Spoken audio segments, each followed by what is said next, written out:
नमस्कार बंधुरा पम्पी रान्नाघरे आपनादेर सबाइके स्वागत।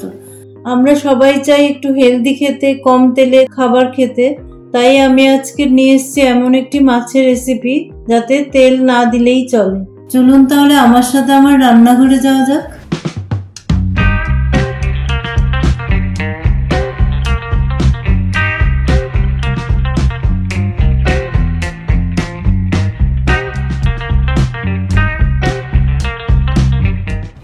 মাছের এই রেসিপিটি বানানোর জন্য আমি দুটো পমফ্রেট মাছ নিয়ে নিয়েছি। আপনারা যে কোনো মাছই করতে পারেন। মাছের গায়ে চাকু দিয়ে একটু চিল লাগিয়ে নিয়েছি।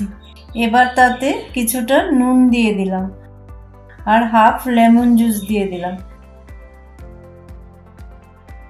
নুন আর লেমন জুসটাকে খুব ভালো করে মাছের গায়ে মাখিয়ে নেব। নুন আর লেবুর রস মাখিয়ে নিয়ে মাছটাকে কিছুক্ষণের জন্য রেস্টে রেখে দিলাম। এবার একটা মিক্সিং জার নিয়ে নিয়েছি, তাতে কিছুটা নারকেল নিয়ে নিলাম, তাতে এক মুঠো ধনেপাতা দিয়ে দিলাম আর কয়েক টুকরো কাঁচা আম দিয়ে দিলাম।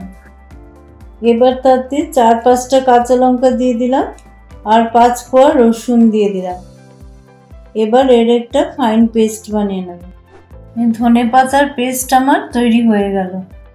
ধনেপাতার পেস্টটাকে আমি একটা কাচের বোলে নিয়ে নিলাম, তাতে 1 টিস্পুন নুন দিয়ে দিলাম আর 1 টিস্পুন গ্রাউন্ডনাট অয়েল বা বাদাম তেল দিয়ে দিলাম। তেল আপনারা না চাইলে নাও দিতে পারেন। এবার তাতে হাফ লেমন জুস দিয়ে দিলাম। এবার একখানা পমফ্রেট মাছ তুলে ধনেপাতার পেস্টের মধ্যে দিয়ে দিলাম।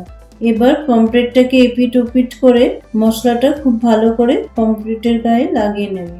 আগে থেকে আমি 2খানা কলা পাতার টুকরো নিয়ে নিয়েছিলাম। এবার গ্যাস জ্বালিয়ে কলা পাতাটাকে খুব ভালো করে সেঁকে নিলাম।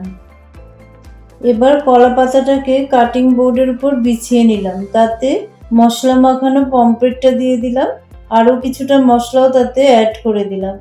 এবার কলা পাতাটাকে খুব ভালো করে মুড়ে নিয়ে সুতো দিয়ে বেঁধে দিলাম। একইভাবে আরেকটা পমফ্রেটকেও রেডি করে নেব। আমি আগেই একটা জল দিয়ে মোমো স্টিমার গ্যাসে বসিয়ে দিয়েছিলাম। এবার স্টিম উঠতে শুরু করেছে। এবার কলা পাতায় মোড়ানো মাছটা স্টিমারের মধ্যে রেখে দিলাম আর স্টিমারে ঢাকাটা দিয়ে দিলাম। গ্যাসের ফ্লেমটা লো করে দিয়ে 25 মিনিট এটাকে হতে দেবো। 25 মিনিট পর গ্যাসটাকে বন্ধ করে দিয়ে স্টিমারের ঢাকাটা খুলে নিলাম। এবার একটা টঙের সাহায্যে মাছটাকে একটা প্লেটে তুলে নিলাম। কাঁচি দিয়ে সুতোটা কেটে কলা পাতাটাকে খুলে দিলাম। কি সুন্দর তৈরি হয়ে গেল পমফ্রেটের পাতুরি। এটা স্টিম রাইস বা লেমন রাইসের সাথে খেতে খুবই ভালো লাগে। আমার রান্নার ভিডিওগুলো ভালো লাগলে লাইক, কমেন্ট এন্ড শেয়ার করবেন আর আমার চ্যানেলটাকে সাবস্ক্রাইব করে আমাকে সাপোর্ট করবেন।